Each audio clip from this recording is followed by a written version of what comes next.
Hey guys, welcome back to a new Airsoft video. Today we're going to take a look at something slightly different, something you guys have been requesting heavily in the comments, and that is of course a setup or loadout video. Now today we're not only going to take a look at the weapons I'm using, but also the gear I'm wearing as well. So if you do enjoy this video, don't forget to leave a like down below. So kicking off with my uniform, I think it's pretty obvious I got a lot of inspiration from Battlefield 4. I wanted to mix together the look of the US Assault and the US Support player. Now one of the great things about Airsoft is of course you can entirely customize your own outfit, so if you are looking for some inspiration, I would recommend watching a lot of Airsoft YouTube videos, maybe watching a couple of movies, or in my case of course, checking out the character models in your favorite video game. Now for my uniform, I went for an entirely coyote tan look with coyote tan knee pads, Helicon undershirt, plate carrier, and of course helmet, alongside a pair of multicam pants, desert combat boots, and thanks to the guys at Mechanics, a pair of tactical black gloves. Now if you guys would like to pick up any of this gear for yourself, in the description below I will leave a link to all of the items in my uniform. Now moving on to something I know you guys want to talk about, that is of course weaponry. Now when playing Airsoft I carry three main weapons, and using Battlefield 4 terminology, my primary weapon is a HK416 assault rifle, and that is made by WE, and its model number is actually the WE888. It's a full metal AEG replica. It's actually the first AEG of a 416 that WE have made. Previously they did make a gas blowback version. This is a brand new model that has only just come to the UK. Now straight out of the box, this weapon is massively impressive. In fact, I've made very few alterations. Using a crane stock 9.6 volt battery, this thing chronos at around 345 FPS, so just underneath the limit of 350 for indoor field, so a great chrono speed. It also has a high rate of fire in fully automatic, but also a very responsive trigger. So if you are playing a strictly semi-automatic field as I do, and you've got a good gaming trigger figure on you, you can actually get this thing firing almost in fully automatic. Now the hop-up system is very good. It allows you to get very long-range accurate shots. Now the only thing I'm not too impressed with is probably the paint job.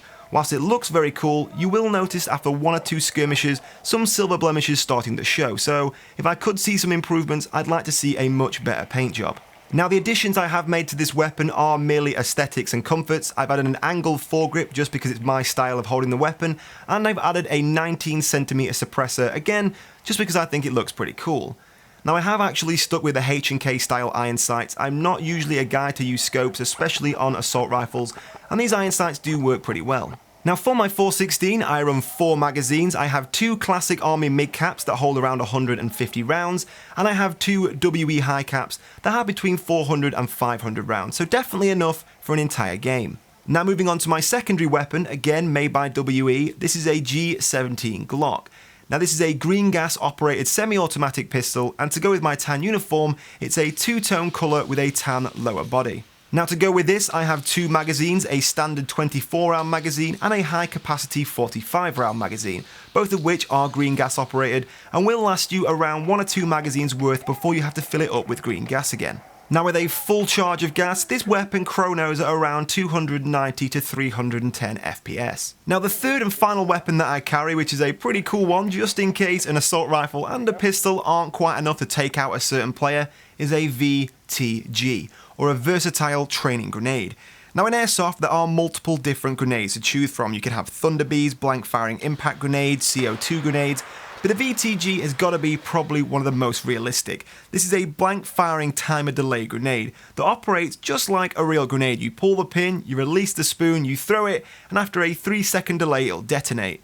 Now these grenades take anything from a 6.3mm blank all the way up to a 12 gauge blank, so you have a variety of choices, and it comes with all the adapters you need so you can choose a type of blank you want to use. Now when the grenade detonates, you get a pretty loud bang and a nice flash out the exhaust holes in the steel cap at the top of the grenade, so anyone in the room or in a 25-foot radius is taken out of the game. Now these grenades are multi-use, of course. Once you've used it, you just pick it back up again, unscrew the top, put in a fresh blank, reinsert the pin, and you're ready to go again. Now the grenades themselves are made of a very strong rubber outer with a steel center, steel cap, and of course a metal pin, so no matter how many times you throw these grenades around the field, bounce them off walls, off doorways, you know it's going to stand up to the test. Now the great thing about an airsoft grenade, of course, it allows you to clear rooms very easily. If you have an enemy player that's just a little bit out of reach of a rifle, of course, you can get a grenade in there and try and clear out a space, so it's actually a very useful tool to have on the field. Now, I get a lot of questions about airsoft grenades, so I will leave a link to the SWAT V.T.G grenade in the description below. They do distribute them in the UK and in the US, so if you are interested in seeing anything about those or finding out more information, the link is in the description below. So as you can see with all of my gear, I am pretty ready to rock and roll on the airsoft field. If you guys have any other questions about my gear, I will try and answer as many as I can, so leave all of those in the description below. And of course, if you did enjoy this video, a like is massively appreciated. As I said, if you want to find out any more information about any of the items I mentioned in today's video, I will leave a link in the description. But in the meantime, guys, thank you for watching, and I'll see you soon.